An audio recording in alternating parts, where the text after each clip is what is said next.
Hello दोस्तों, स्वागत है आपका हमारे यूट्यूब चैनल में। आज हम लोग देखने वाले हैं संविधान सभा से पिछले प्रतियोगी परीक्षाओं में पूछे गए महत्वपूर्ण प्रश्न को, जो आपके आगामी प्रतियोगी परीक्षाओं के लिए भी काफ़ी महत्वपूर्ण है। तो आइए हम लोग शुरू करते हैं आज का सेशन। देखिए, पहला क्वेश्चन है, कैबिनेट मिशन योजना के अनुसार संविधान सभा में कुल कितने सदस्य होने थे? ये एसएससी सीजीएल 2002 में पूछा गया है। कुल कितने सदस्य होने थे कैबिनेट मिशन योजना के अनुसार? आपके ऑप्शन है 389, 409, 429 या 505। कितने इसके करेक्ट आंसर क्या है? तो ये है 389। 389 सदस्य होने थे कैबिनेट मिशन के अनुसार। आइए नेक्स्ट क्वेश्चन देखते हैं। सन 1936 में भारतीय राष्ट्रीय कांग्रेस द्वारा संविधान सभा के गठन की मांग कहाँ पर हुए अधिवेशन में रखी गई? 1936 में जो भारतीय राष्ट्रीय कांग्रेस द्वारा संविधान सभा के गठन की मांग हुई थी, कहाँ किस अधिवेशन में रखी गई? आपके ऑप्शन है मुंबई, फैजपुर, लाहौर या फिर कानपुर। करेक्ट आंसर है फैजपुर। फैजपुर अधिवेशन में संविधान सभा की गठन की मांग रखी गई थी। नेक्स्ट क्वेश्चन है, संविधान पांडुलेखन समिति का निम्न में से कौन सदस्य नहीं था? कौन सदस्य नहीं था? आपके ऑप्शन है के मुंशी, ए अय्यर, जवाहरलाल नेहरू या मोहम्मद सादुल्ला। कौन पांडुलेखन समिति का सदस्य नहीं था? इसके करेक्ट आंसर है जवाहरलाल नेहरू इसके सदस्य नहीं थे। बाकी के मुंशी, ए अय्यर और मोहम्मद सादुल्ला जो थे पांडुलेखन समिति के सदस्य थे। नेक्स्ट क्वेश्चन देखते हैं। प्रस्तावित मूल संविधान में कुल सदस्यों का विभाजन किस प्रकार होना सुनिश्चित हुआ? सदस्यों का जो विभाजन था वो किस आधार पे होना सुनिश्चित हुआ था? तो ये आपके ऑप्शन है ब्रिटिश प्रांतों के 292 प्रतिनिधि, बिल्कुल ये सही है। देशी रियासतों के 93 प्रतिनिधि, ये भी सही है। और मुख्य कमिश्नरी क्षेत्र के 4 प्रतिनिधि, ये सारे ऑप्शन करेक्ट है। इसका लास्ट हो जाएगा आंसर उपयुक्त सभी। ब्रिटिश प्रांत के कितने थे? 292 प्रतिनिधि थे। देशी रियासत के 93 थे और मुख्य कमिश्नरी क्षेत्रों के 4 थे। ये पार्ट 1 बाय 1 करके भी एग्जाम में पूछता है। ये आपके लिए बहुत इंपॉर्टेंट है, ध्यान रखेंगे, आपके आने वाले एग्जाम के लिए बहुत महत्वपूर्ण है। क्या करेक्ट आंसर हो जाएगा उपयुक्त सभी। नेक्स्ट क्वेश्चन देखते हैं। भारत का संविधान लागू हुआ, कब लागू हुआ? बहुत आसान सा क्वेश्चन है, पूछा गया एसएससी 2011 में और भी बहुत सारे एग्जाम में रिपीट हुए हैं। 26 जनवरी 1950, 26 जनवरी 1952, 15 अगस्त 1948 या फिर 26 नवंबर 1949।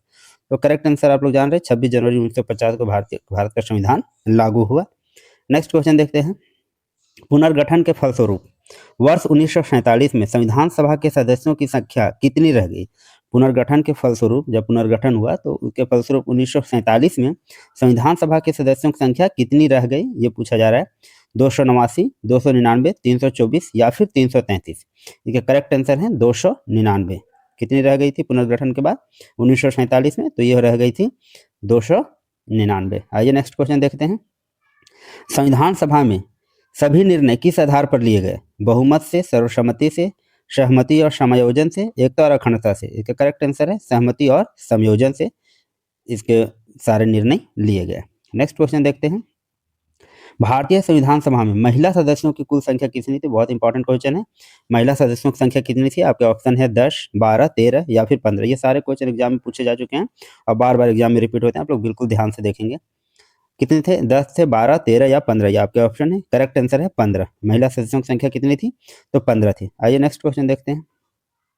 संविधान सभा के उद्घाटन अधिवेशन की अध्यक्षता किसने की थी? उद्घाटन अधिवेशन की अध्यक्षता किसने की थी? आपका है सच्चिदानंद सिन्हा, बी आर अम्बेडकर, सी राजगोपालचारी या फिर जवाहरलाल नेहरू। ये बहुत आसान सा क्वेश्चन है, बार बार ये पूछा भी जाता है। सच्चिदानंद सिन्हा इसका करेक्ट आंसर है। उद्घाटन अधिवेशन की अध्यक्षता कौन किए थे? सच्चिदानंद सिन्हा। नेक्स्ट क्वेश्चन देखते हैं। संविधान सभा के अस्थायी अध्यक्ष, देखिए ये फिर पूछा गया, तो यही सच्चिदानंद सिन्हा ही होंगे। अस्थायी अध्यक्ष थे ये, सबसे पहले अध्यक्ष बने थे ये। बार बार क्वेश्चन ये रिपीट हुआ है। संविधान सभा के अस्थायी अध्यक्ष, देखिए अस्थायी अध्यक्ष कौन थे? सच्चिदानंद सिन्हा। बाद में अस्थायी अध्यक्ष कौन बने थे? तो डॉक्टर राजेंद्र प्रसाद बने थे बाद में अस्थायी अध्यक्ष।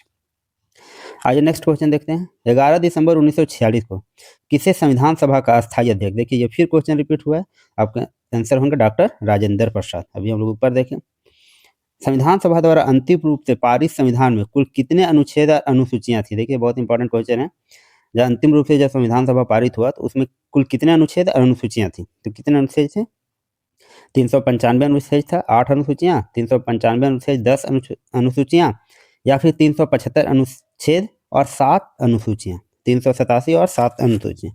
करेक्ट आंसर होगा 395 अनुच्छेद और 8 अनुसूचियाँ थी। जब संविधान सभा पारित हुआ था तो उसमें 395 अनुच्छेद थे और 8 अनुसूचियाँ थी। अब ये अनुसूचियों की संख्या कितनी हो गई है? 12। आइए नेक्स्ट क्वेश्चन देखते हैं। संविधान सभा में कितने उपस्थित सदस्यों ने संविधान पर हस्ताक्षर किया? संविधान पर कितने उपस्थित सदस्यों में से कितने सदस्य जो है हस्ताक्षर किए? ऑप्शन है आपके 262, 284, 287 या फिर 289। इसका करेक्ट आंसर होगा 284 सदस्यों ने हस्ताक्षर किया था। आइए नेक्स्ट क्वेश्चन देखते हैं। संपूर्ण भारतीय संविधान के निर्माण में संविधान सभा को कितना समय लगा? ये क्वेश्चन भी इंपॉर्टेंट है। कितना समय लगा था? तो 2 वर्ष 11 माह और 18 दिन का समय लगा था टोटल। 2 वर्ष 11 माह और 18 दिन का टोटल समय लगा था। आइए नेक्स्ट क्वेश्चन देखते हैं। भारतीय संविधान सभा के प्रथम दिन के अधिवेशन कैसे थे? देखिए फिर क्वेश्चन ये रिपीट हुआ है। प्रथम दिन या फिर पहला अध्यक्ष कौन थे? तो सच्चिदानंद सिन्हा। या फिर अस्थायी अध्यक्ष कौन थे? सच्चिदानंद सिन्हा। ये आपके अस्थायी कौन थे? डॉक्टर राजेंद्र प्रसाद। भारत के संविधान का निर्माता किसे कहा जाता है? संविधान का निर्माता कहा जाता है हम लोग किसको बोलते हैं? बी आर अम्बेडकर को। B R Ambedkar. पुनर्गठित संविधान सभा में विभिन्न प्रांतों के लिए कितने प्रतिनिधि थे? प्रांतों के लिए कितने प्रतिनिधि थे पुनर्गठित संविधान सभा में? 208 थे, 229 थे, 249 थे या फिर 289 थे। प्रांतों के लिए कितने थे? 229 थे। पुनर्गठित मतलब ये 1947 के बारे में पूछ रहा है। तो उसमें कितने थे? 229। संविधान सभा में किस प्रांत का प्रतिनिधित्व सबसे अधिक था? तो ये था संयुक्त प्रांत का प्रतिनिधित्व सबसे अधिक था। आइए नेक्स्ट क्वेश्चन देखते हैं। संविधान सभा में किस देशी रियासत के प्रतिनिधि ने भाग नहीं लिया था? जबकि आपके ऑप्शन है मैसूर, जूनागढ़, कश्मीर या फिर हैदराबाद। क्या होगा इसका करेक्ट आंसर? किस देशी रियासत के प्रतिनिधि ने भाग नहीं लिया था? तो ये हो जाएगा हैदराबाद के प्रतिनिधि ने भाग नहीं लिया था। आइए नेक्स्ट क्वेश्चन देखते हैं। संविधान सभा के सदस्यों को प्रत्यक्ष रूप से किसने निर्वाचित किया? किसने निर्वाचित किया था? आपके ऑप्शन है प्रांतों की विधानसभा ने, संघीय व्यवस्थापिका ने, दोनों या कोई नहीं। तो कौन किया था? प्रांतों की विधानसभा ने संविधान सभा के सदस्यों को प्रत्यक्ष रूप से निर्वाचित किया था। आइए नेक्स्ट क्वेश्चन देखते हैं। पुनर्गठित संविधान सभा में देशी रियासतों के लिए कितने प्रतिनिधि थे? देशी रियासतों के लिए कितने प्रतिनिधि थे? ऑप्शन है आपके 100, 70, 85 या फिर 65। ये इसका करेक्ट आंसर है 70। देशी रियासतों के लिए कितने थे? 70। ये बिल्कुल आप लोग याद रखेंगे। पुनर्गठित संविधान सभा में देशी रियासतों के लिए कितने थे? तो 70 थे। मुस्लिम लीग ने संविधान सभा का बहिष्कार क्यों किया? मुस्लिम लीग संविधान सभा का बहिष्कार क्यों किया? अध्यक्ष मुस्लिम बनाना चाहती थी? ऐसा नहीं था। प्रतिनिधित्व कम मिला? ऐसा भी नहीं था। अलग संविधान सभा चाहती थी? बिल्कुल ये अलग संविधान सभा चाहते थे मुस्लिम लीग, इसलिए उन्होंने संविधान सभा का बहिष्कार किया था। आइए नेक्स्ट क्वेश्चन देखते हैं। संविधान सभा का चुनाव किस आधार पर हुआ था? तो किस आधार पर हुआ था? तो सर्ववर्गीय मताधिकार। ये किस आधार पर हुआ था? वर्गीय मताधिकार के आधार पर चुनाव हुआ था, संविधान सभा का चुनाव।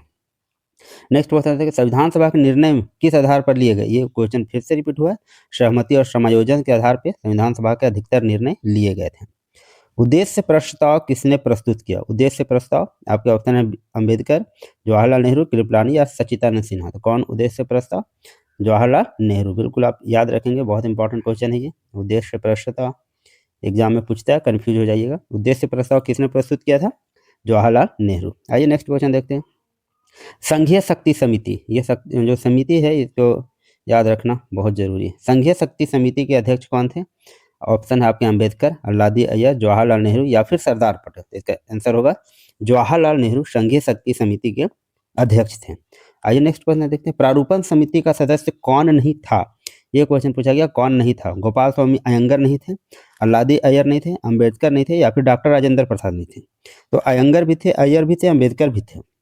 आप याद रखेंगे तीनों थे, अयंगर, अय्यर और अम्बेडकर। कौन नहीं थे? तो डॉक्टर राजेंद्र प्रसाद इसके सदस्य नहीं थे। नेक्स्ट क्वेश्चन देखिए। मसविदा समिति का सदस्य कौन नहीं था? मसविदा समिति का सदस्य कौन नहीं था? तो आपको ये जानना पड़ेगा कौन कौन सदस्य थे। ऑप्शन है आपके जवाहरलाल नेहरू, मोहम्मद सदाउल्लाह, के मुंशी और गोपाल स्वामी अयंगर। गोपाल स्वामी अयंगर, देखिए गोपाल स्वामी अयंगर मसविदा समिति के सदस्य थे और ये प्रारूपण समिति के सदस्य भी थे। कौन नहीं थे इसके? तो जवाहरलाल नेहरू। जवाहरलाल नेहरू नहीं थे मसविदा समिति के सदस्य। आइए नेक्स्ट क्वेश्चन देखते हैं। प्रस्तावना का प्रस्ताव किसने रखा? प्रस्तावना का प्रस्ताव जवाहरलाल नेहरू ने रखा था। संविधान सभा के संवैधानिक सलाहकार कौन थे? संवैधानिक सलाहकार, यह भी बहुत इंपॉर्टेंट क्वेश्चन है, बी एन राव इसके संवैधानिक सलाहकार थे। नेक्स्ट क्वेश्चन देखते हैं। संविधान सभा के चुने हुए अस्थायी अध्यक्ष फिर से रिपीट हुआ, डॉक्टर राजेंद्र प्रसाद इसका आंसर होगा। अस्थायी अध्यक्ष, बार बार क्वेश्चन ये रिपीट होता है। संविधान सभा का सदस्य कौन नहीं था? देखिए सदस्य के बारे में पूछा गया है। एच बेग, टीटी कृष्णामाचारी, के एम मुंशी या गोपाल स्वामी अयंगर, कौन नहीं थे? तो एच बेग नहीं थे, टीटी कृष्णामाचारी भी थे, के एम मुंशी भी थे और गोपाल स्वामी अयंगर भी संविधान सभा के सदस्य थे।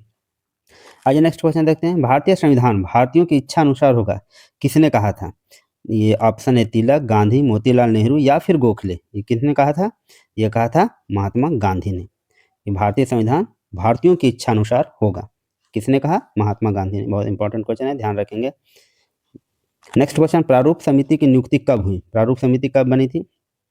ऑप्शन है आपके 29 अप्रैल 1947, 11 जून 1947, 29 अगस्त 1947 या फिर 16 दिसंबर 1947। का करेक्ट आंसर होगा 29 अगस्त 1947 को प्रारूप समिति बनी थी। नेक्स्ट, भारतीय संविधान के विचार का औपचारिक प्रतिपादन किसने किया? आपके ऑप्शन है गांधी, मोतीलाल नेहरू, जवाहरलाल नेहरू या फिर एम एन राय। औपचारिक भारतीय संविधान सभा के विचार का औपचारिक प्रतिपादन किसने किया? तो एम एन राय ने किया। कौन किया था? एम एन राय, याद रखेंगे एम एन राय। नेक्स्ट है, संविधान सभा को मूर्त रूप किसने दिया? ये भी क्वेश्चन पूछा गया है। तो ये जवाहरलाल नेहरू, गांधी, मोतीलाल नेहरू या एम एन राय। इसका करेक्ट आंसर होगा जवाहरलाल नेहरू। भारतीय संविधान किसने बनाया? भारतीय संविधान किसने बनाया? गवर्नर जनरल, संविधान सभा, ब्रिटिश संसद या भारतीय संसद। इसका करेक्ट आंसर होगा संविधान सभा। भारतीय संविधान को बनाने के लिए संविधान सभा का ही गठन किया गया था, जिसके अस्थायी अध्यक्ष सच्चिदानंद सिन्हा और अस्थायी अध्यक्ष कौन थे? डॉक्टर राजेंद्र। संविधान सभा का प्रथम अधिवेशन कहाँ हुआ? कोलकाता, लाहौर, दिल्ली या फिर मुंबई। इसका प्रथम जो अधिवेशन हुआ था वो कहाँ पे हुआ था? दिल्ली में हुआ था। प्रथम अधिवेशन इसका दिल्ली में हुआ था। नेक्स्ट क्वेश्चन देखते हैं। 1938 में वयस्क मताधिकार पर संविधान सभा की मांग किसने की? वयस्क मताधिकार पर संविधान सभा की मांग किसने की? ये इंपॉर्टेंट आप फैक्ट याद रखेंगे। 1938 में वयस्क मताधिकार पर संविधान सभा की मांग किसने की? ऑप्शन है सुभाष चंद्र बोस, पटेल जी, गांधी जी या फिर नेहरू जी। तो इसका करेक्ट आंसर है जवाहरलाल नेहरू ने वयस्क मताधिकार पर संविधान सभा की मांग की थी। आइए नेक्स्ट क्वेश्चन देखते हैं।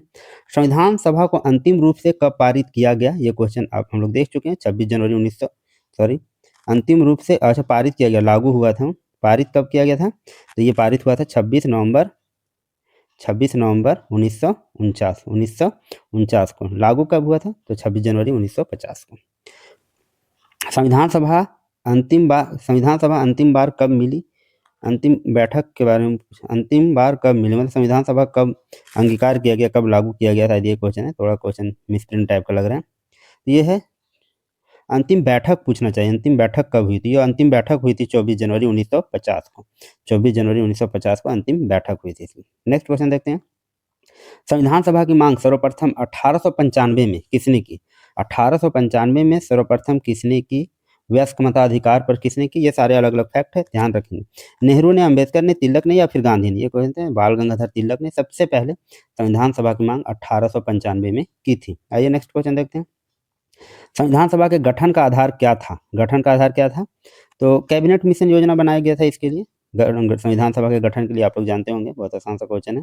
नेक्स्ट क्वेश्चन देखते हैं। संविधान सभा का गठन किसके अनुसार हुआ? देखिए फिर से वही कैबिनेट मिशन, बार बार क्वेश्चन रिपीट हुआ है, ये ध्यान रखेंगे, ये बहुत इंपॉर्टेंट क्वेश्चन है सर। संविधान सभा का पहला सत्र कब हुआ? ये पहला बैठक कब हुआ? ये भी बहुत इंपॉर्टेंट है। 9 दिसंबर 1946 को हुआ था। 9 दिसंबर कब हुआ था? 1946 को इसका पहला बैठक हुआ था, 9 दिसंबर 1946। डॉक्टर अंबेडकर संविधान सभा में कहाँ से निर्वाचित हुए? देखिए ये बहुत इंपॉर्टेंट क्वेश्चन है। मध्य भारत से हुए थे, पंजाब से हुए थे, पश्चिम बंगाल से हुए थे या फिर मुंबई से हुए थे? कहाँ से हुए थे? तो पश्चिम बंगाल से। डॉक्टर बी आर अम्बेडकर जो है संविधान सभा में जो निर्वाचित हुए थे सदस्य, कहाँ से? तो पश्चिम बंगाल से हुए थे। आइए नेक्स्ट क्वेश्चन देखते हैं। संविधान सभा के सदस्य कौन कौन सदस्य थे? मनोनीत थे, नामांकित थे, प्रत्यक्ष निर्वाचित थे या फिर परोक्ष निर्वाचित थे? तो कैसे थे? परोक्ष निर्वाचित थे, प्रत्यक्ष रूप से नहीं, परोक्ष रूप से निर्वाचित थे संविधान सभा के सदस्य। भारतीय संविधान को अपनाया गया संविधान सभा द्वारा। हाँ, तो यही होगा, संविधान सभा द्वारा इसको अपनाया गया। नेक्स्ट क्वेश्चन, भारत को संविधान देने का प्रस्ताव कब पारित हुआ? फिर पारित के बारे में पूछा गया। संविधान देने का प्रस्ताव कब पारित हुआ? यह हुआ 22 जनवरी 1947 को। संविधान देने का प्रस्ताव जो है पारित कब हुआ? 22 जनवरी 1947 को पारित हुआ। आइए नेक्स्ट क्वेश्चन देखते हैं। मसविदा समिति इसके अध्यक्ष कौन थे? फिर से आया क्वेश्चन, राजेंद्र प्रसाद, नेहरू, अंबेडकर या पुरुषोत्तम दास टंडन। तो कौन थे मसविदा समिति के? अंबेडकर जी थे मसविदा समिति के अध्यक्ष। आइए नेक्स्ट क्वेश्चन देखते हैं।